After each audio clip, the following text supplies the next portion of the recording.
Hello friends, welcome back my channel. कैसे हैं आप? उम्मीद करती हूँ आप सब अच्छे होंगे और खूब मन लगा के अपनी तैयारी कंटिन्यू कर रहे होंगे।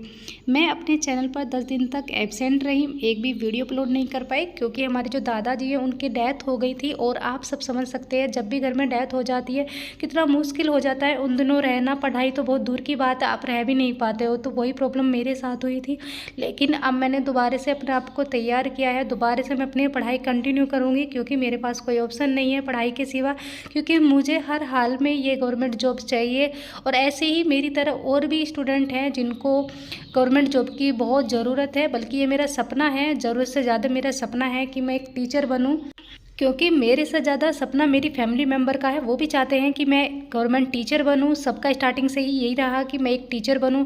और आज का जो मेरा वीडियो है वो इस बेस पे है कि आखिर हमारा पढ़ने का मन क्यों नहीं करता। क्योंकि एक ही दिन में मुझे 2 कमेंट आए थे कि दीदी हमारा पढ़ने को मन क्यों नहीं करता। हम कोशिश करते हैं पढ़ने की, लेकिन जब भी पढ़ने बैठते हैं 5-10 मिनट तक ही टिक पाते हैं और उसके बाद हम कॉपी और जो भी हमारी बुक वगैरह है उसे बंद कर देते हैं। और फिर ये सोचते हैं कि अब जब नेक्स्ट डे आएगा तब से हम पढ़ाई स्टार्ट करेंगे।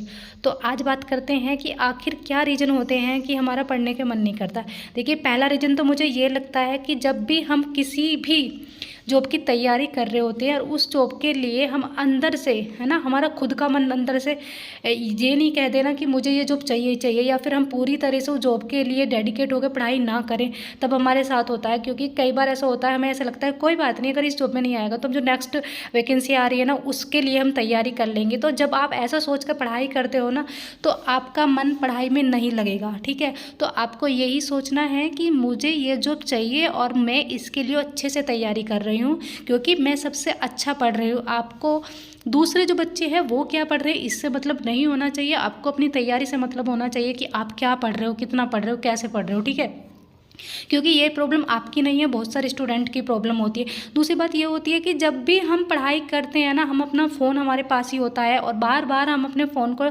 खोल के देख रहे होते हैं कि कहीं किसी का मैसेज तो नहीं आया, कहीं किसी ने मुझे कोई कमेंट तो नहीं किया। मतलब कहने का ये है कि जब भी आप अपनी पढ़ाई करें तो अपने फ़ोन को थोड़ा दूर रखें। जैसे कि मेरा होता है व्हाट्सअप, मेरा लगभग 4-4 5-5 दिन तक कभी खुलता ही नहीं है। जब मुझे ज़रूरत होती है तभी मैं उसे खोलती हूँ, वरना देखती ही नहीं हूँ कि क्या है क्या नहीं।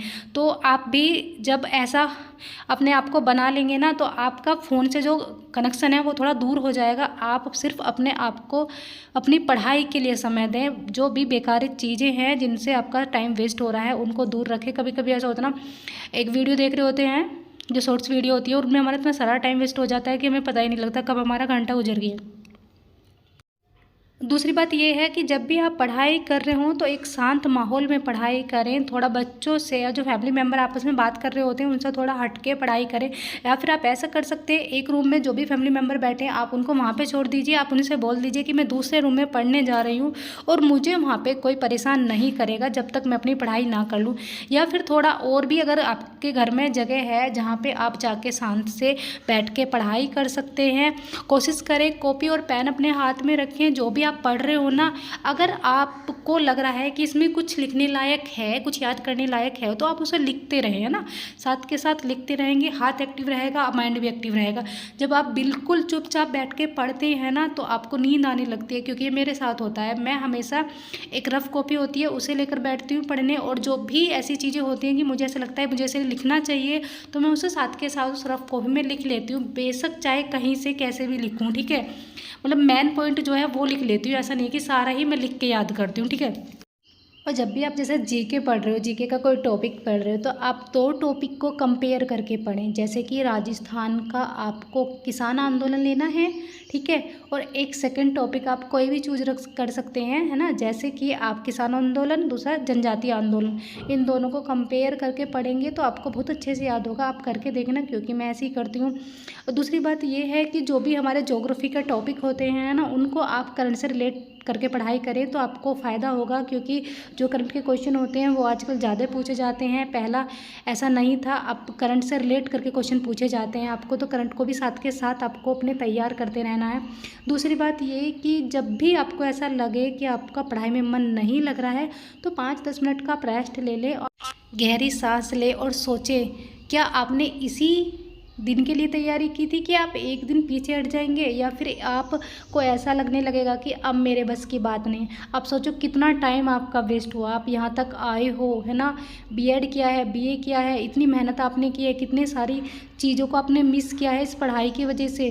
तो बस 3 महीने की बात है, 3 महीने और मन लगाकर अपनी पढ़ाई करो और अपनों की तरफ देखो। वो कितनी उम्मीद लगाए बैठे हैं आपसे कि एक दिन आप सेलेक्ट होंगे, वो भी खुशी मनाएंगे। जब किसी और के बच्चे की जॉब लगती है तो आपके माँ बाप को कैसा लगता होगा कि काश हमारे बच्चे की भी जॉब लग जाए।